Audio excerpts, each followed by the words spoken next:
I'm your Woman Up host, Susan Merrick, and before we start this episode with our amazing guests, I want to share some fantastic news. After over 4 years of working on this podcast as our passion project, by which I mean bugger all money, Amy and I have been awarded a National Lottery Project grant by Arts Council England to take Woman Up on tour. This is amazing.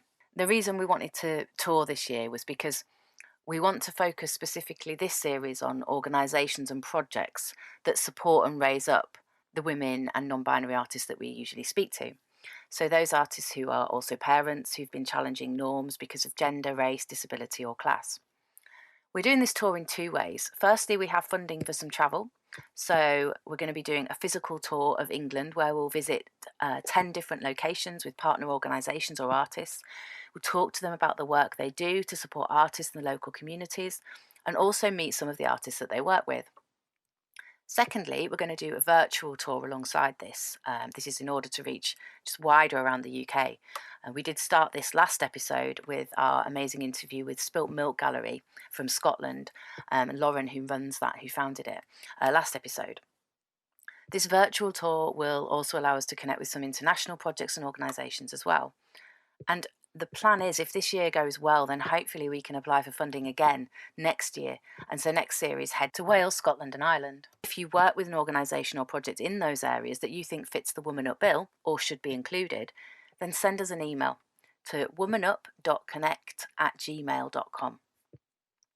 It's going to be a great series, so subscribe to us on your usual podcast platform or follow us on Instagram at woman.up.podcast. And if you happen to be in one of the areas that we visit, then look out for an Eventbrite link, as we hope to have some small audiences, live audiences at some of the episode recordings. So if you want to keep up to date with where we are, where we're going, then check us out on Instagram, which is at woman.up.podcast. I want to now introduce you to our guests for this episode. We're excited to welcome back Ruchika Wason Singh, artist, educator, researcher and founder of AMMAA, the Archive for Mapping Mother Artists in Asia. Alongside Ruchika, we welcome 2 artists who are part of AMMAA: Aparajita Jain Mahajan, an independent artist based in Pune, India, and Alka, Mathur, a visual artist based in New Delhi. To start the conversation, everybody, I wanted to start with something a little bit light and just ask you to tell me something that made you smile this week. Oh, the weather. We had lovely rain the last 2 days. Okay. And it's flowering all over Delhi. Beautiful. Oh, the mangoes that are starting to pop up on the tree. Mangoes. We haven't seen Yeah. mangoes in Delhi as yet, but yes, I think in Pune you would be having mangoes now. That's giving me a really beautiful visuals. Thank you. Ruchika, what about you? Well, my cat, she's learning new ways of communicating with me. And I'm getting to learn more about, responding to the way she can understand. So I'm really happy about that conversation, which I'm building with her. And I think life is a lot about conversations. And that's also one of the reasons we are here. Nice. Well, my reason for smiling, I have lots. I'm going away this weekend to visit some friends, so that is making me smile. Yeah. Ruchika, it would be really useful, I think, if you could remind us and remind the listeners about AMMAA, what it is and why you started it, just briefly. So AMMAA, the word AMMAA means mother. And it's also an abbreviation for my project, which is the Archive for Mapping Mother Artists in Asia. AMMAA stands for artists who are mothers and artists, and who are recognizing this dual identity, which they've chosen, and which sometimes becomes a kind of a challenge to pursue. I think the project recognizes not just the duality in the identity, but also the challenges, and the project is more focused on how those challenges can be supported by the project and the artists. Yeah. Thank you. Aparajita and Alka, you're both established artists. You've got fantastic bios. In fact, Aparajita, you deal with feelings of passage of time, Right. reflection, footprints, discovering pathways, occupying locations. You studied at the Rishi Valley School in India. You've completed a BFA in 2003. You've worked in New York. You've worked at the Rhode Island School of Design. You've been part of the Thrive Together network since 2022. You've created animations. You have a huge established practice. Alka, yourself too, you've been alumni of Sir J.J. School of Art in Mumbai. You use mental reconstructions, fabric, paper and cloth. You're both dealing with natural processes, natural materials in your practices. And Alka, you talk about everyday rituals of women and domestic that you use. And you've had solo and group shows in India, abroad, in Bangladesh, UK, the US. You were an artist in resident in New Mexico. You've both got this very, very long established careers and practices.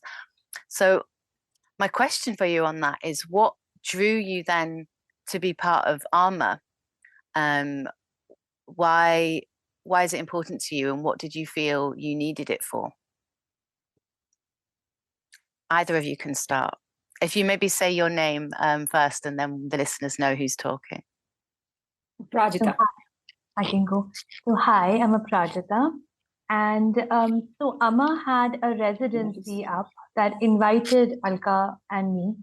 It was an online residency, and that's how we became a part of it. It was in November 2022. It was a month-long residency. It was a 2-week residency. But Alka and I had started communicating a month before, and that's how we became a part of AMMAA.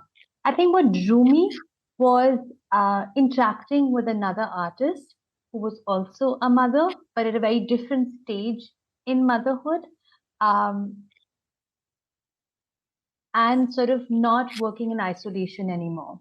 So even though we were sort of interacting through online portals and things like that, with an online residency, but just sort of sharing your practice, your home, your personal space, letting somebody else kind of peek into your world, and so I thought that was an interesting thing, and the fact that it was just one other person, became that much more personal.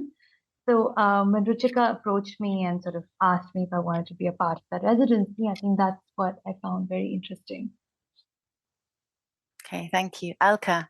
Yeah, I think it was, I wasn't so sure before the residency how important that 2-week period for me was. But it was kind of making a physical and a mental, working from home and a virtual residency meant that the home, the people in the house had to also kind of adjust to my being part of that residency. So I had to kind of, my husband leads a very social life. I had to tell him no more dinners, no more lunches. I mean, he was wondering, but you're not doing the residency in the evening. I said, no, I'm doing the residency the whole day for 15 days and I'll be working, So it was kind of making that mental, physical space and carving out that time for myself, and also an opportunity for me to break away from something that I'd been, kind of practicing for the last 3, 4, 5 years. And I wanted to explore a new medium, which I had already, sort of started playing with, but I wanted to focus on a new medium. And that 15-day period gave me that opportunity. And I have started developing a new body of work based on the time I spent in that residency. So it was, thank you, Ruchika, for inviting me. And yes, as Aparajita said, I'm a mother of grown-up children. They're young adults now. But, the umbilical cord is still very much there. I'm still dealing with their everyday problems and their anxieties and whatever. We're close to each other. So I'm constantly, interacting with them, and also being a housewife where my domestic responsibilities are a lot. So I had to break away from that and just focus on my work. So that was wonderful, yeah. From what you've said a bit there, and also a conversation I listened to, which was between the three of you and Lena from Object Speak, you talked about not necessarily lack of opportunities, but lack of access to opportunities, such as residencies. Is that something you've found across your practice? Because it's definitely something parent artists struggle with in the UK. Well, I was very lucky. And again, my sister who passed away last year, she was 4 years younger to me, but she was a driving force who actually forced me to apply for residencies. So my 2 residencies that I did were just because she sat down with me and she made me apply. And I was so surprised that I actually got through, and when I went and spoke to artists over there, I said, I don't know why they chose me. They said, but why not? Why not you? We are looking for artists from your part of the world because we want to interact with them and know more about your work. And, I was, exploring natural materials and, indigenous materials. And so it was a very exciting time for me. And it gave me a big push to explore my work and to understand myself and be away and really produce a lot of work, because that was really time away. But I went when my children were not very young, when they were a little grown up. I was lucky to have my family support, so I could leave my home and just go away for 2-3 months. But yes, I think a residency is a very important time. It's very difficult for me to break away and find a routine from home. I find that. Yeah, no, I think a residency is like an incubation period where, you can just experiment, you can explore, you're kind of like completely in the zone and you don't have the interruptions of your everyday sort of breaking that flow. For me, I think by the time I realized that I really want to do residencies, I was not kind of able to do them because I spent, I think, a good 15 years of my sort of time jumping between design and finance, and then finally deciding, I think in the midst of the pandemic that this is, I have both my feet in. So by the time I wanted to start doing residencies, I think my daughter was too young and I just couldn't leave her and things like that. And I started to see a lot of interesting residencies. So let's see as time goes by what happens. But yeah, I mean, it's a really interesting experience being part of a residency. Yeah, but having this online space that Ruchika has set up sounds like it's been ideal. As you spoke, Alka, about actually being able to design it yourself in terms of your family adjusting in the home rather than you having to go out and make adjustments. There are conversations happening here in the UK with policymakers. It's early stages. It's an initiative started by Hetty Judah, who's an art critic and writer, and she has been talking with lots of organisations and projects around the UK and lots of artist parents around actually what are the changes that need to be made structurally. She's not the first person to be asking these questions, but she has a very public voice, so she's been able to raise the issue quite well. And it's looking at how do these residencies or opportunities or workplaces or exhibitions or talks actually fit for parent artists rather than parent artists having to make all the changes to try and accommodate themselves, I guess. So Ruchika, it sounds like A.M.M.A.A that is what you are doing. Like those are the aims that you're doing. It's an organization, a project that is trying to establish ways of working with artist mothers that suits them rather than them having to match to suit you. Why was that important to you? Well, first of all, I think understanding, connecting, and finding a solidarity. I think that is one of the main driving forces, because it is only through solidarity that you can support each other. And a lot of what we go through in life is what we put into whatever we do.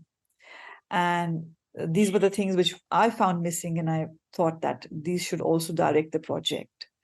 And I think that for me, it's extremely important that when I invite the artists in any of the segments of the project, we always begin with this mutual understanding that there will always be time for flexibility, and each one adjusts with the other in terms of the duration, the date, or any of those aspects where we are working in relation with the other.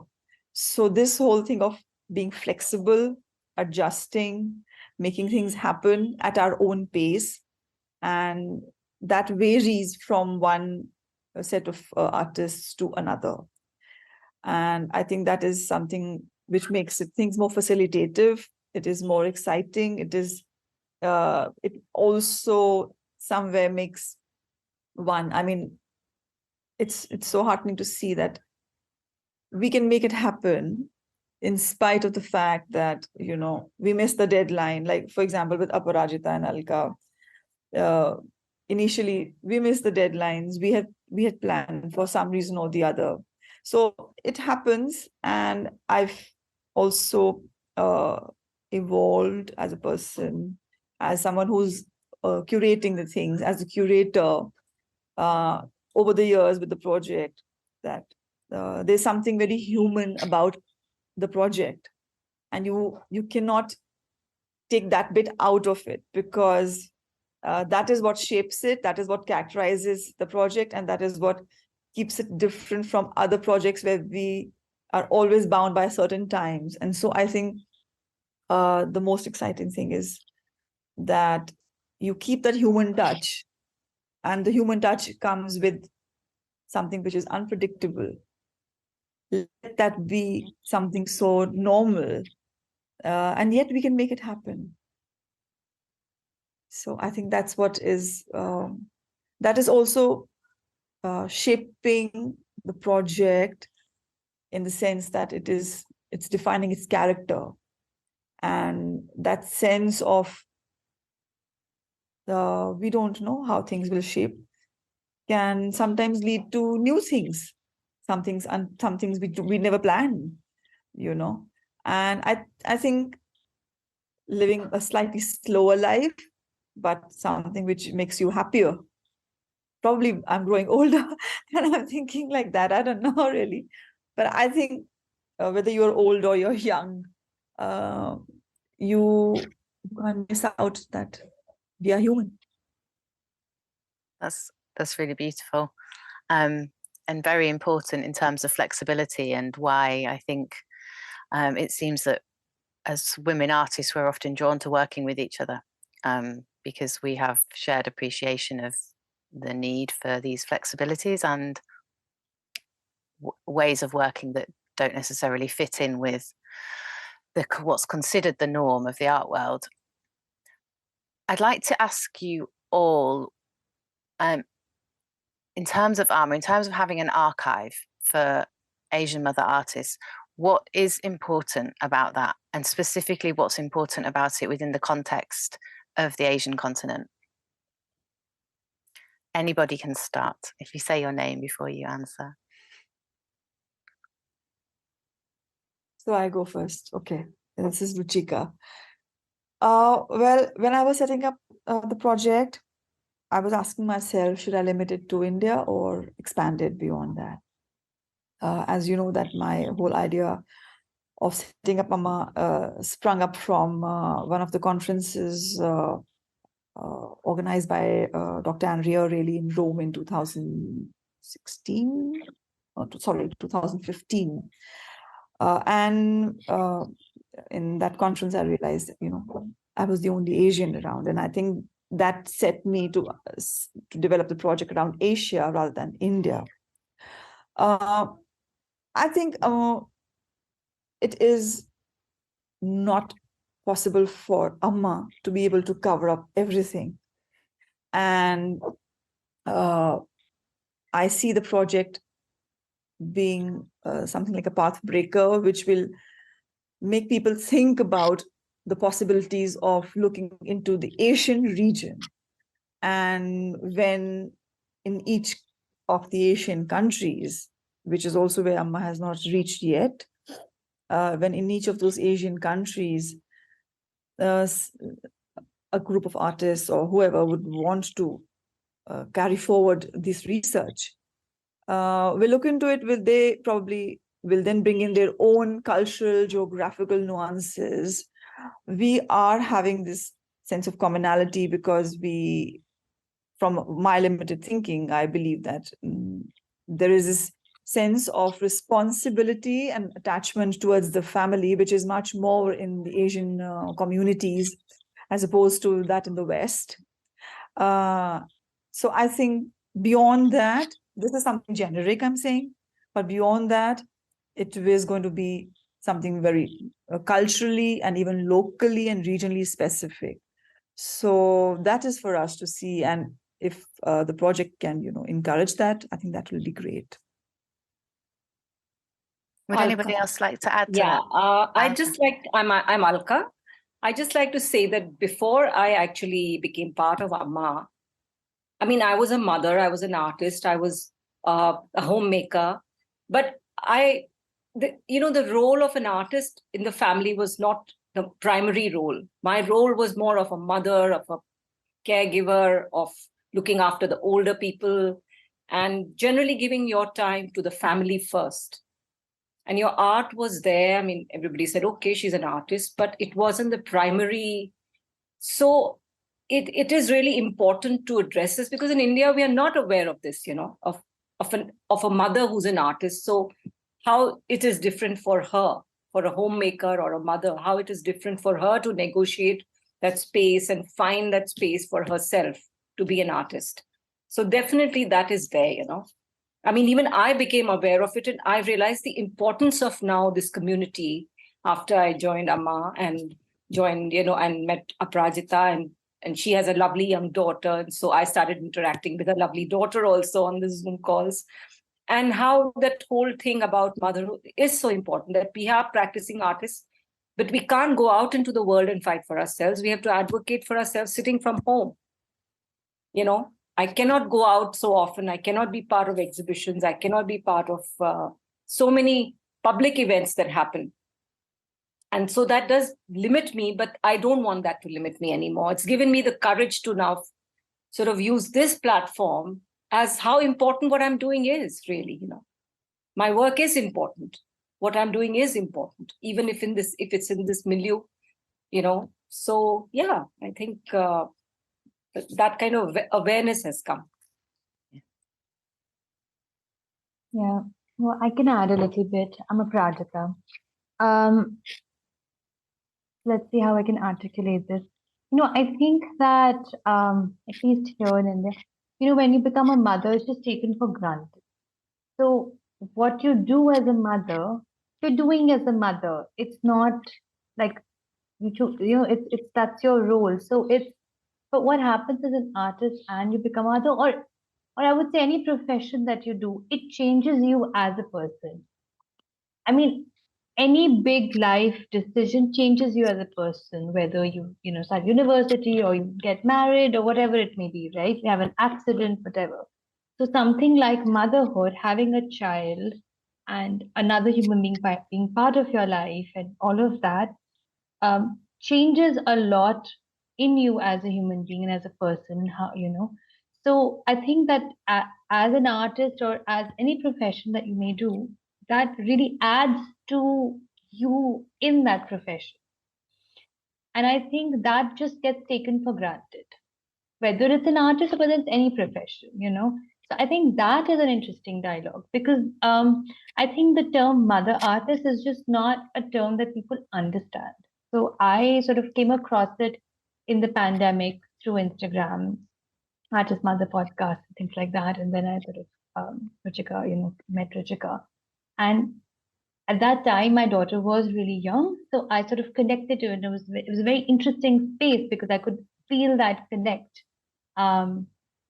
So I feel that that's the kind of a dialogue that needs to happen, that just understanding what being an artist and a mother is. And it's not that you're in a box.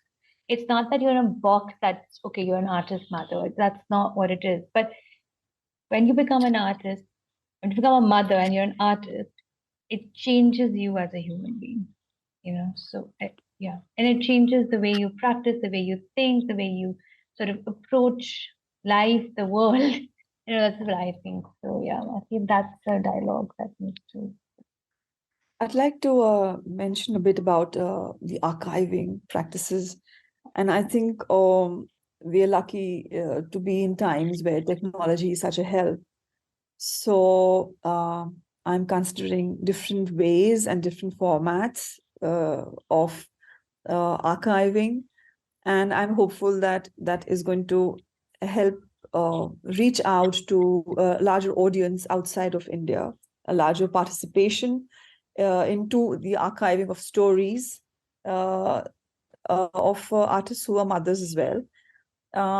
So I think digital archiving is one, then archiving in the printed format is one. I am, as the project has evolved, I was in fact even, Alka ji and Aparajita and myself, we often, have these conversations. So my interest is in how can, now that the project has reached a stage where there has been enough participation to form a ground, I'm considering compiling the past participations and then reaching out to international archives such as Asia Art Archive, where,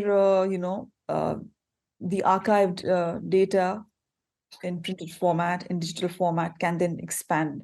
So there is something which is online archiving, then archiving can happen in specific regions, and then archiving can spread out. It's really like another community. It's really like expanding your own community and finding new trajectories where those stories can be heard by more people.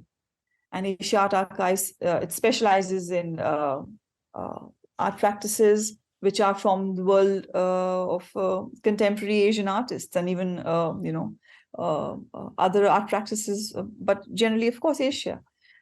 In fact, this residency with Alka and Aparajita has been really very interesting. And end of this residency, we are now planning to work on a residency book, which is going to be specific to this particular residency.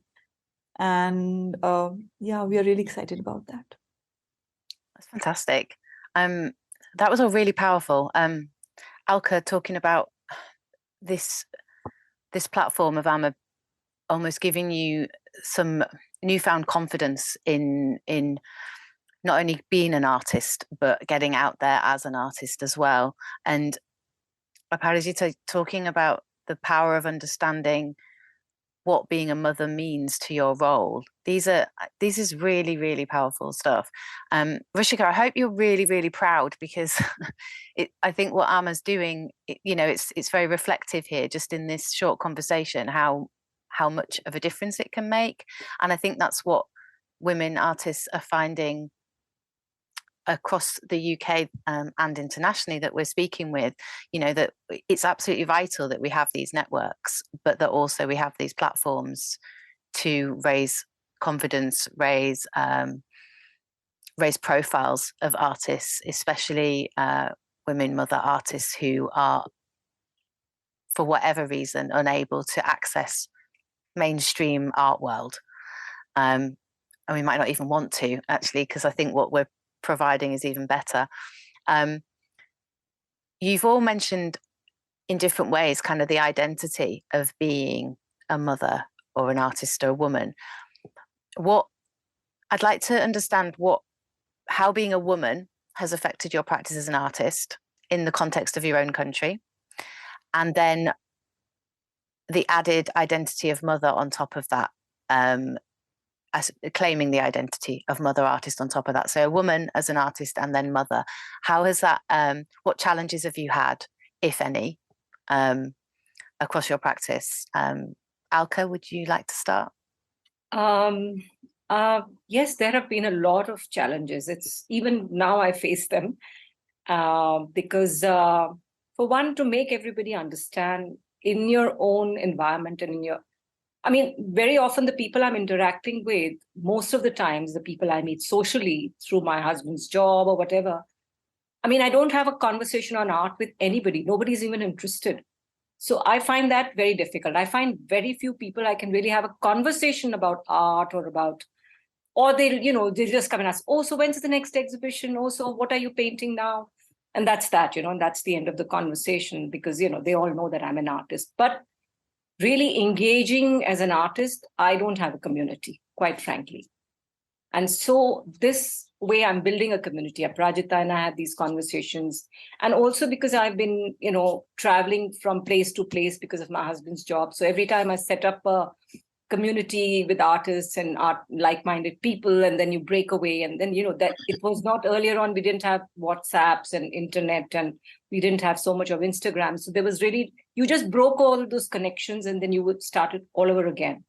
So that's also been a big, if you had been living in one place and sort of build up your career, and I find that you gather a lot of experiences, you do some wonderful, you have some wonderful times, but in the end, that I don't know whether you can, you can't really build a career like that.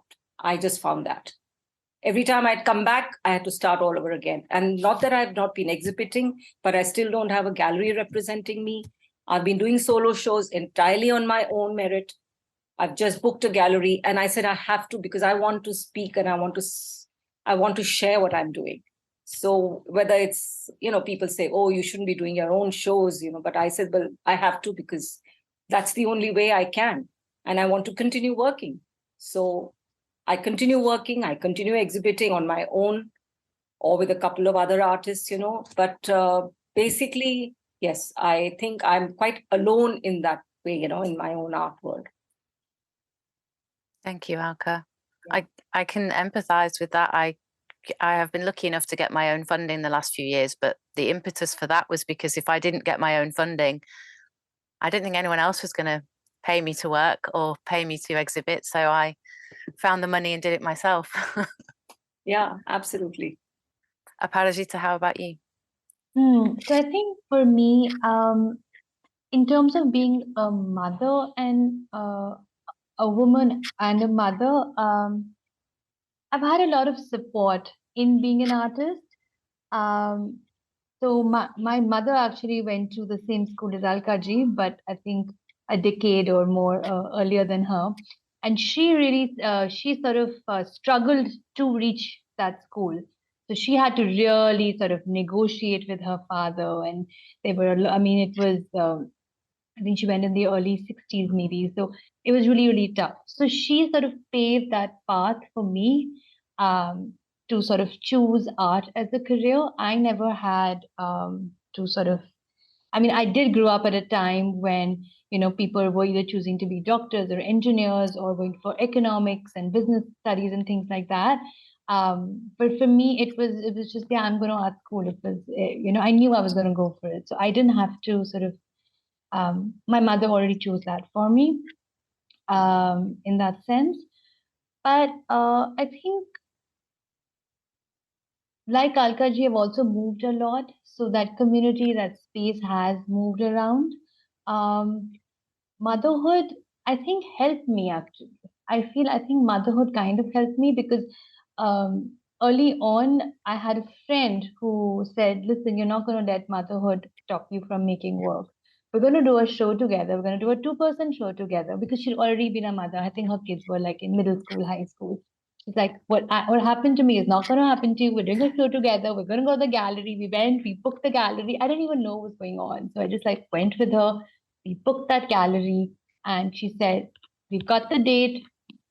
So I changed my materials. Instead of working with things like wire and all that really sharp for a small child, I was working a lot more on paper. I would do the painting at night and then just work with the pen and things like that. So somewhere I got pushed. So I feel that I've had family and friends and people that have always encouraged me. They may not be the art community that I need or that I needed, but yeah, I feel I don't know, I guess that was my journey. And I feel the art community and the art space is now that's kind of what's happening to me. Because I think now I have sort of decided for myself that this is 100% what I want to do.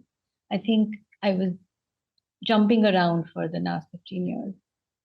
So yeah, that's kind of my journey. Thank you. Alka, Jean, did you want to add something there? Yeah, I just wanted to say something. As my children started growing up, they became my biggest support system.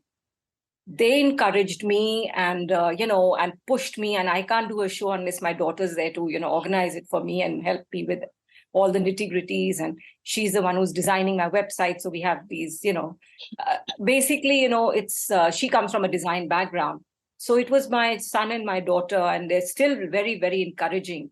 And they say, Mama, put everything aside and just concentrate on your work now. So they've been very encouraging, and that's really, really helped me. They pushed me here. That's great.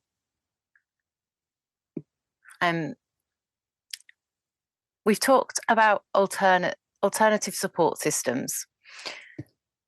Before working in this way with Ruchika and the residency, and so now knowing about A.M.M.A.A, do you have alternative support systems? Is it something that you've had access to very much in terms of being an artist? Not really. I'm Alka. Not really. I was my own support system. Family was my support system, and friends and family. So I just went along, and I've just continued working and exhibiting as and when it's possible. But I haven't had institutional support, let's put it this way. Yeah. So it's Aparajita. For me, again, yeah, family and friends through the last so many years. But in 2020, I sort of through Instagram discovered the Artist Mother podcast and became a part of that community. And then we sort of joined into the Thrive Together network. So I'm very much a part of that community. And that community has really, I think, helped me sort of show up for myself and like find that community and find a group of artists, even though I guess I'm the only artist that lives in India in that community. But yeah, so that's really been helpful for me. Just understand what I want to do, like feel that encouragement and support, you know, sort of hear and see other artists doing what they're doing, and it's sort of accountability, and it's nice to have that rhythm. So yeah. That's great. Ruchika, what about yourself? I'm assuming since you set up A.M.M.A.A, you did not have that kind of alternative support structures. Well, my family has been supportive of my work, but yeah, of course, in different ways, and not always in ways I wanted. But I would say you never get the entire rainbow. But I would say yes, I've been quite lucky. So the family support has come in the sense that my husband took over childcare when I've been traveling for workshops and residencies, and my in-laws. The word in-law it's a big thing in India. So we live in a joint family, and usually when you say in-laws, it means a lot of adjustment. But yeah, I've been quite blessed in that sense that they've been quite supportive as well. So yes, there has been a lot of support, but I think it's taken me a lot of time to come to that. I've had my share of difficult situations and challenging times. As far as other supports, so I do have a gallery representation now. I am represented by Art Centric Space in New Delhi in India. But apart from that, like Alka ji, before I had a gallery representation, I had to support myself by doing my own shows. And so there's been up and down, and there's been a lot of roller coaster rides. But yeah, largely my family's been quite supportive, I would say. But then, there are two things. You have the support, but at the same time, there's also to do something to do with performativity. When I say performativity, it is social performativity. And I think that's the catch. You get the support, but then you also have, it's like what you give back. You are giving back in terms of your, I don't know how to put it. You have to be an Asian to understand that. Yeah. Okay. Yeah, your role as a social person representing the family. I would put it that way, yes. That makes sense. Yeah, Thank you. well said that. Yeah, yeah. Alka, you touched on it earlier. I've had lots of conversations with artists about our caring responsibilities for younger children, usually, or children of all ages. What we've talked about less, but I know is just as hot a topic, is the care and responsibility that often falls to women for older relatives who need care as well. I'm certainly within that realm now, where my children are just getting to teenage years, and my mum's needing more support, and it's this realization that, oh, okay, there are always going to be these responsibilities. So actually, the support we're getting in place when we become parents is absolutely vital, just forevermore, I think, as working as an artist, because we're always going to have, or potentially could always have, other caring responsibilities as well. How have each of you kind of come across that, or is that something that is familiar to you? Yeah, I'd like to say something. I'm Alka. I've been quite involved with looking after my in-laws, as Ruchika put it, but I had a very loving relationship with them, but also a very demanding one. So every time, and unfortunately, my father-in-law would be ill quite often and hospitalized quite often. And so since I wasn't a full-time working person, I was an artist, but I wasn't a working person. So I was expected as a daughter-in-law they were in a different town. So I would just go there and sometimes be there for a month and a half, be in the hospital with them. And I've been doing that for several years. Now it's my mother's turn. She's growing older. She's very independent. She's 87, but still she lives alone. But every day, there's some problem, and she doesn't say it, but then you want to go and see her every second day, and she has a dental appointment or she has something else. And so when all of this was happening over the years, when I started finding that I had to be a caregiver for older people, that is when I started writing my journals, actually, because I was so frustrated that I'm not being able to do my art, because that you need to be in a studio space. So I needed to do something every day. And so if I was in the hospital, I'd be sitting and writing, saving the tea bags, or saving, tea stained paper or any memorabilia, writing on it, little notes and folding little birds. Just doing something with my hands to it was kind of meditative space. It gave me a feeling that I was doing something creative all the time. And it became fun for the whole family, So everybody said, "Oh, don't throw that tea bag, because we have to save it for Alka." So all over the family, everybody, all my friends, everybody started saving all those tea bags and things for me. And it became quite and people started writing little notes for me on them. And so that's become a very, very huge part of my work. It's not a work that is for commercial consumption, but it's a very, very important part of my work. And so I've been working on those journals for the last almost since I was in my residency in 2006 in Santa Fe. That's when it started, but on a very small scale. And then it's grown and grown and grown and grown. And I'm still working on it. And I've just put it aside for a while because I needed a break from it. It became kind of repetitive. So I during the time when I was having to spend so much time, and also when my sister, she had cancer, I went to stay with her for long periods of time in the US. And so I would carry some of my work, and she being an artist and architect herself, both of us would sit and do things together. It was therapeutic for her, it was therapeutic for me. And we did cyanotypes, we did all kinds of things together. So I need to do something every day. I don't know whether it's for commercial reasons or it's going to be an end result, but it gives me joy. And I have to work every day just to find that joy in my art and my creativity.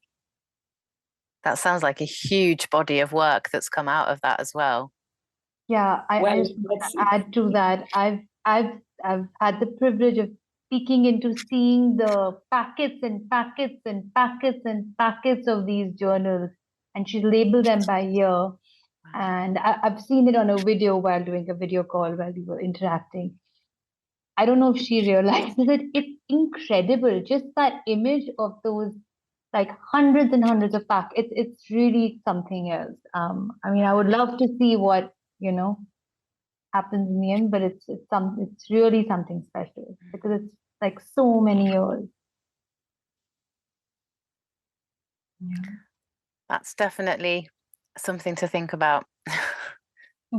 That's really exciting. I can't wait to see what happens there as well, Alka. Thank you. Yeah.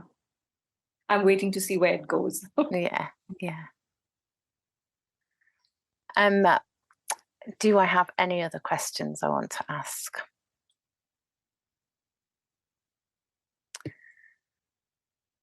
So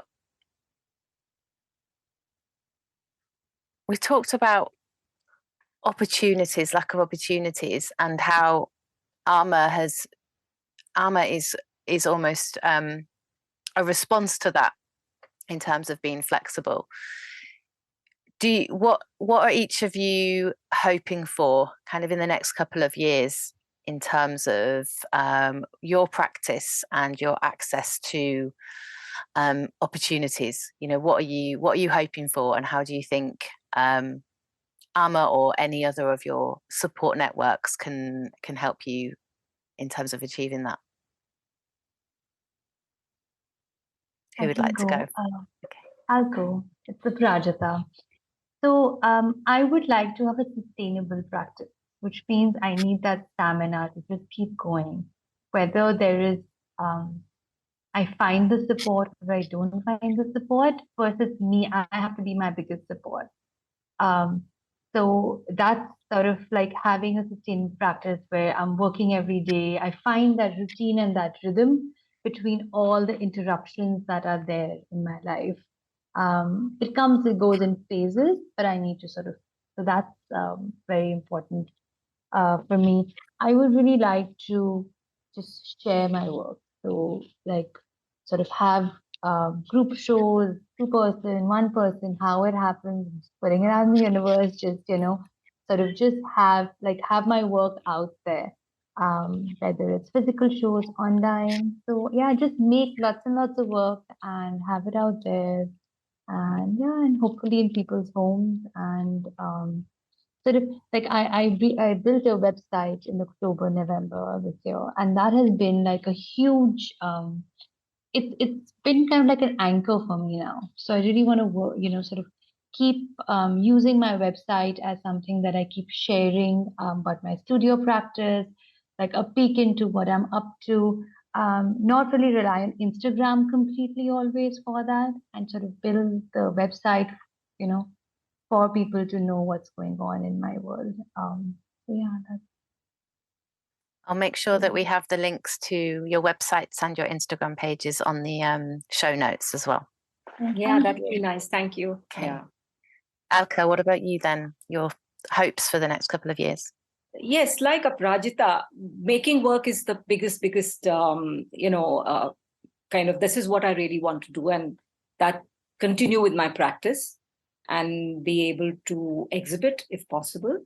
But if not, I just want to continue working, definitely, because that's what gives me the greatest joy.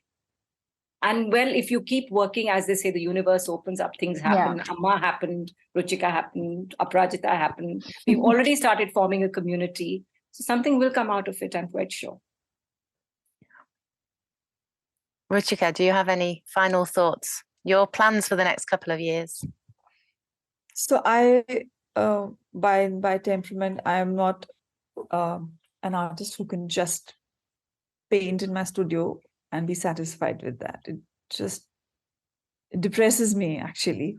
So I'm always looking for some activity which could be a a workshop, a residency, a collaborative project.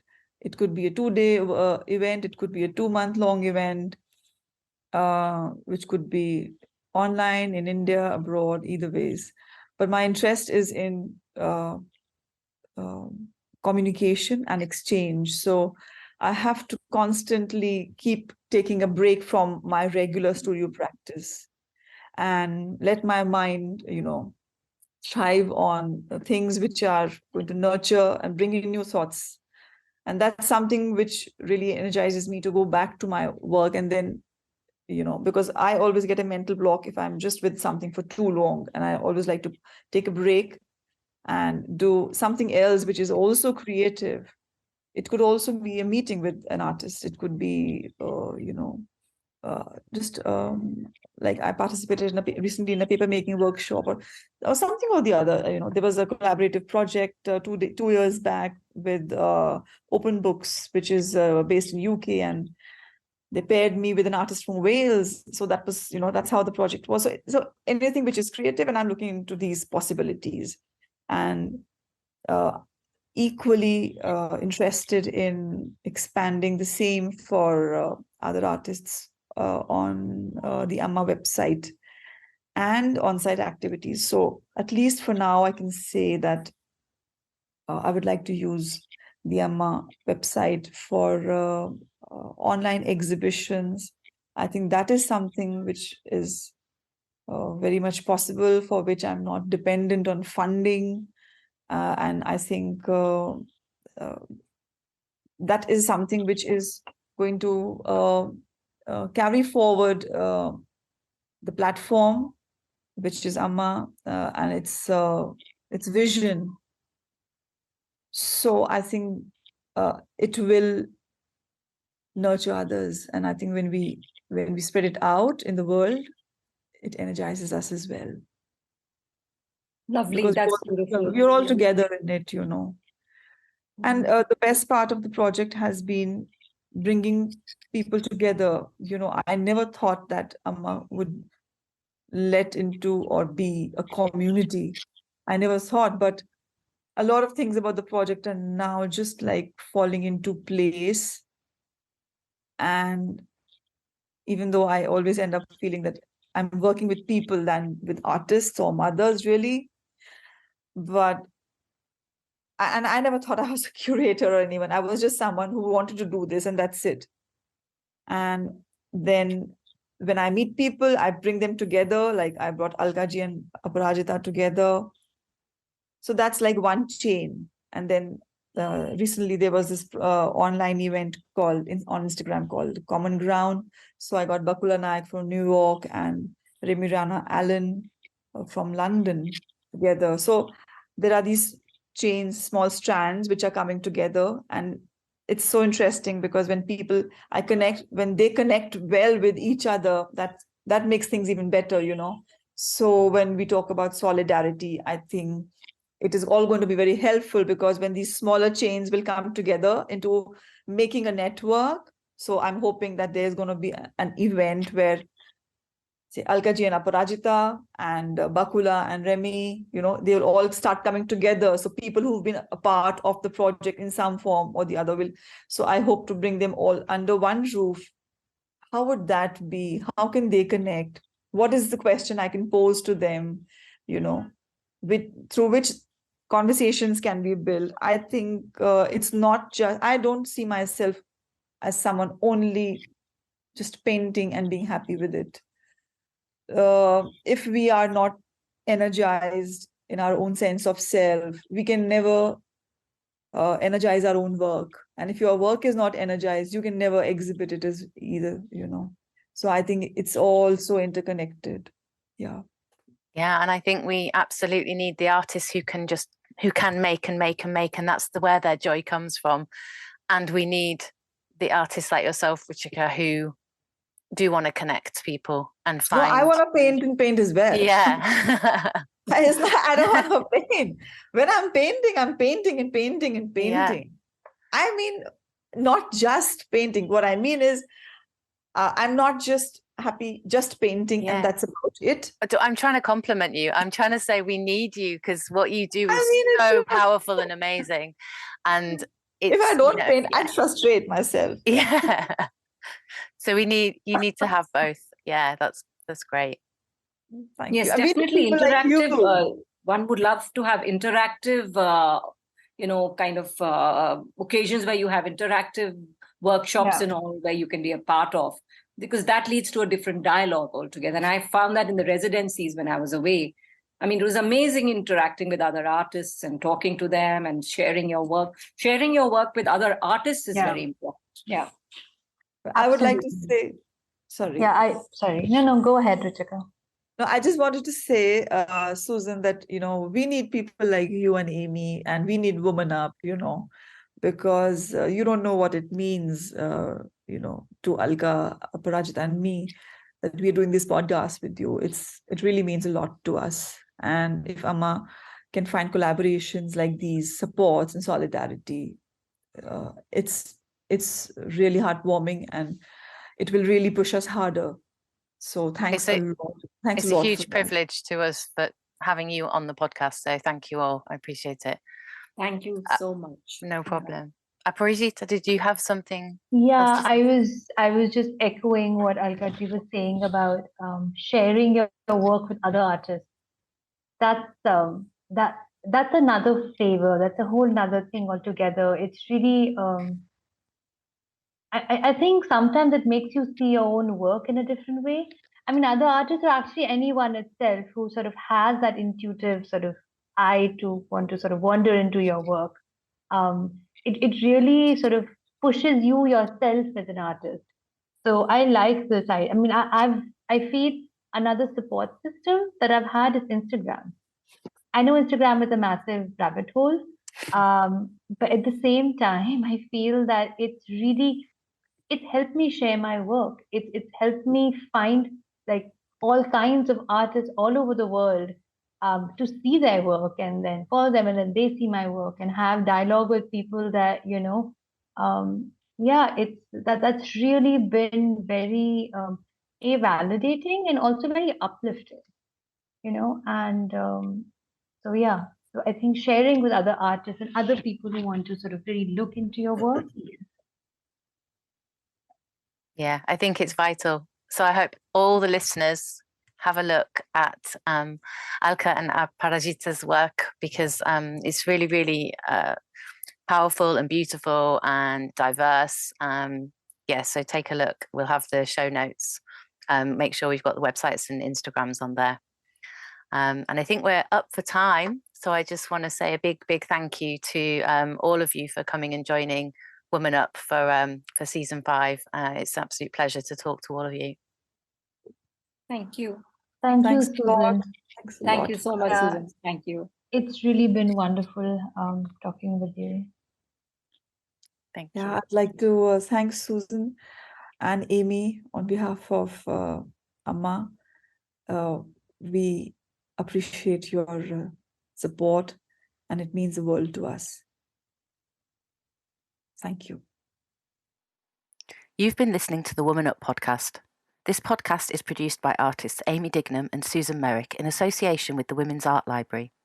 You can find many more episodes by subscribing to us on all of your usual podcasting platforms or by following us on Instagram at woman.up.podcast.